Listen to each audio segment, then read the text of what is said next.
继续来看台中市政府开5000万整建的铁尖山龙营区甲雕塑公园，这离无到几公尺的这个山壁，竟然有一大片的崩山，这是予住伫附近的乡亲真担心。都惊若落这个强降雨，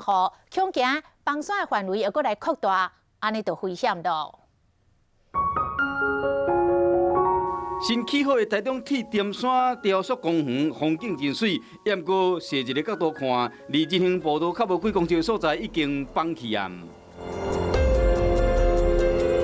这几年在崩山已经崩了10几公尺，内缩了10几公尺。做好的雕塑公园人行道离那个崩山的那个旁边大概还有几公尺。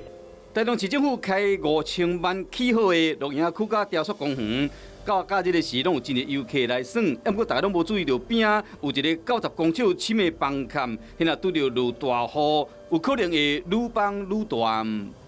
现在在雕塑公园南侧做了一个大型的排水箱涵，来收纳相关的雨水，持续来促请